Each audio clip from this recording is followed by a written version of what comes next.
नमस्कार, आप सुन रहे हैं रेडियो हिंदुस्तान। मैं मनीषा लेकर आई हूँ एक बार फिर आपके लिए प्रेशियस पर्ल्स कहानियाँ नई पुरानी जो भाती हैं मेरे दिल को। Ocean of emotions. आज की कहानी मैं सोशल मीडिया से लेकर आई हूँ जो हमें देती है एक बहुत ही सुंदर मोरल। एक शहर में दो मित्र रहते थे। एक गरीब था तो दूसरा अमीर। दोनों पड़ोसी थे। गरीब मित्र की पत्नी उसे रोज ताने देती, झगड़ती। एक दिन गरीब मित्र पत्नी के झगड़ों से तंग आ जंगल की ओर चल पड़ता है, ये सोचकर कि जंगल में शेर या कोई मांसाहारी जीव उसे मारकर खा जाएगा, उस जीव का पेट भर जाएगा और मरने से वो रोज की झिक-झिक से मुक्त हो जाएगा। जंगल में जाते उसे एक गुफा नजर आती है। वो गुफा की तरफ जाता है। गुफा में एक शेर सोया होता है और शेर की नींद में खलल न पड़े इसके लिए वहाँ एक हंस का पहरा होता है। हंस जब दूर से उसको आता देखता है तो चिंता में पड़ सोचता है, ये भला मानुष आएगा, शेर जागेगा और इसे मारकर खा जाएगा, फिर मुझे पाप लगेगा। इसे बचाएं कैसे? क्या करूं? कैसे बचाऊं इसे? अचानक उसे उपाय सूझता है और वो शेर के भाग्य की तारीफ करते कहता है, ओ जंगल के राजा उठो जागो, ओ जंगल के राजा उठो जागो, आज आपके भाग खुले हैं। आज खुद एक गरीब भद्र मानुष आपके घर पधारे हैं। जल्दी उठें और इन्हें कुछ उपहार देकर रवाना करें, आपका मोक्ष हो जाएगा। ये दिन दोबारा आपकी जिंदगी में शायद ही आए। अगर ईश्वर ने चाहा तो आपको पशु योनि से भी छुटकारा मिल जाएगा। शेर दहाड़ कर उठता है।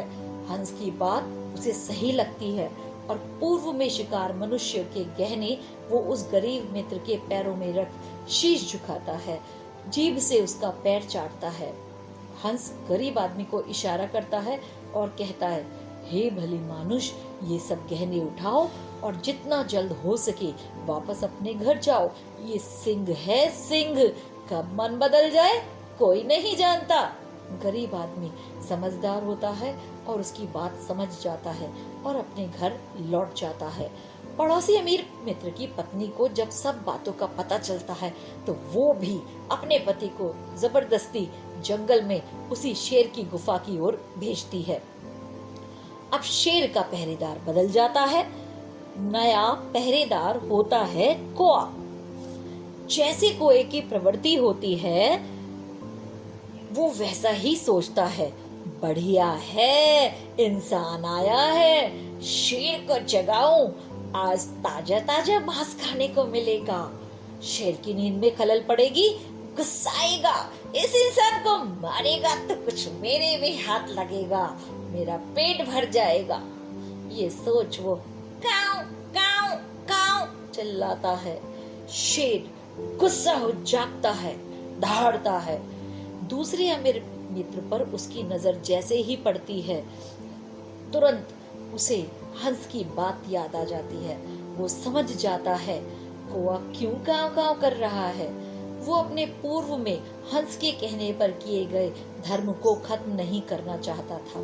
फिर भी शेर ही होता है। शेर होता है जंगल का राजा। वो दहाड़ कर अमीर मित्र को कहता है, हंस उड़ सरवर गए और अब काग भय प्रधान, तो मानुष थारे घरे जाओ, मैं किनाइन जजमान।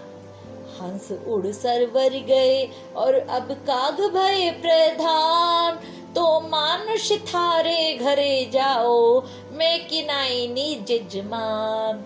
अर्थात हंस जो अच्छी व पवित्र सोच वाले, अच्छी मनोवृत्ति वाले थे, उड़ के सरोवर यानी तालाब को चले गए हैं और अब कौआ प्रधान पहरेदार है जो मुझे तुम्हें मारने के लिए उकसा रहा है। मेरी बुद्धि घूमे उससे पहले ही हे मनुष्य यहाँ से चले जाओ। शेर किसी का जजमान नहीं हुआ है, वो तो हंस था, हंस जिसने मुझ जैसे खूंखार शेर से भी पुण्य करवा दिया। दूसरा अमीर मित्र भी सारी बात समझ जाता है और डर के मारे तुरंत प्राण बचाकर अपने घर की ओर भाग जाता है। दोस्तों, कहने का मतलब ये है कि हंस और कौवा कोई और नहीं बल्कि हमारे ही चरित्र हैं, हमारे ही मित्र हैं। कोई किसी का दुख देख दुखी होता है और उसका भला सोचता है तो वो यकीनन हंस है, और जो किसी को दुखी देखना चाहता है, किसी का सुख जिसे सहन नहीं होता, वो कौवा है।